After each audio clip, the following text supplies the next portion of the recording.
If people would realize this and change their protests, they'd stop covering them altogether because they'd be terrified. I wasn't fully right because it's not Seattle, but it is still on the I-5 trade route. So here's the federal building that they broke into. Here it is on the map. Eugene is over there to the left. There's the I-5. And the I-5, if you haven't seen my other video, connects up to Seattle, where I thought that this was going to be going. It connects up to Portland, Los Angeles, all the cities they're going to care about. Not the only cities they're going to care about, because there's multiple north-south trade corridors, and they don't only care about trade. It's just that they care a lot about trade corridor, whatever. Here's stupid potato-headed POTUS's most recent tweet, wherein he is definitely setting up everything I've been saying. They're not going to stop cracking down, guys, on these trade routes, on these what they consider to be vital cities. They're not going to stop, no matter what you do in your protests. They're not ever going to stop. How do I know? Because they never stopped in the Middle East along their trade route. Near the port of Haifa in Palestine, they never stopped. Why am I talking about Palestine when we're clearly nowhere near that level of suffering? Because he is. When he's talking about throwing rocks and stones at tanks, at soldiers, at federal officers and federal buildings, he's talking about Palestine. That's how they arrested the children of Palestine and called them the T words. And why? Because of the port of Haifa, because it's on the trade route. And this city, it's on our trade route. In fact, every city that we've seen on the news has been on their freaking trade routes, their north to south trade routes, because the northern trade route is about to become their most profitable thing. That is what they're most interested in, is trade routes in the north and getting goods to and from the north. So basically, what he's saying in this is you will protect the federal property along these trade routes. And also, I'm not going to help you protect your own property. Your state property, you're on your own, but you're going to protect mine. And if you want me to help you protect yours, you can ask. You better say please first to your daddy.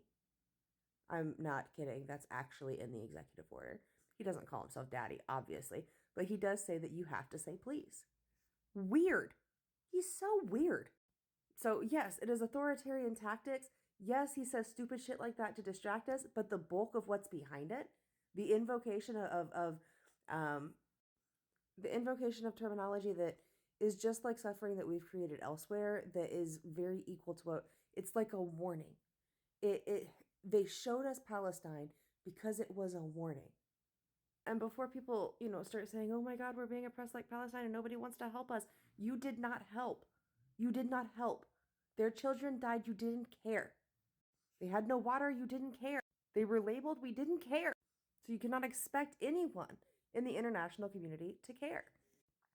And by the way, this isn't advice because that would be illegal, but Palestine would have fared much differently had they secured things that the government cared about, like the port of Haifa, instead of things that their government was willing to sacrifice. I mean, he's calling them insurrectionists. We all know why he's calling them insurrectionists. That's a very specific word choice. He's calling them rioters, and he's pointing out that they're breaking into a federal building. We're ignoring the January event where people broke into a federal building. It is very hypocritical. And also, he is not wrong that there needs to be some sort of enforcement on those trade routes, on vital cities, cities that are necessary for national security. He's not wrong about that. And because of that, that's why they're never going to stop. Because he will always have the justification for these cities.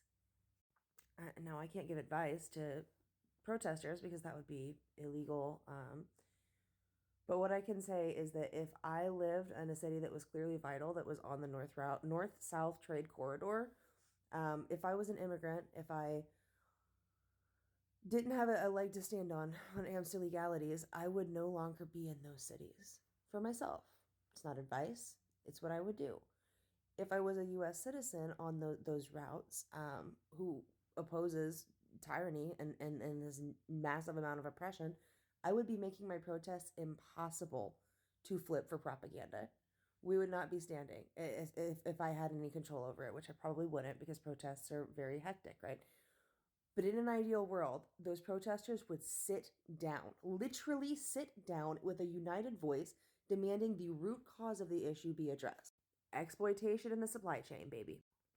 Which sound, and that's why it's so hard because Americans are like, oh, why? How should we fight for something abroad right now when there's so much happening internally? But the reason so much is happening internally is because of the profits of the trade route, because of the resource grab, and we get the resources from the global south, which is where we're deporting people to. So if you cut off that incentive, if you make it no longer profitable to deport people because they're not able to labor for the resources and the trade deals, suddenly you've changed the system. And at no point in time do you have to say, get ICE out of my city, when there's not really a leg to stand on that. I agree with you, but there's not a legal leg to stand on. They're always going to be here if you fight it that way.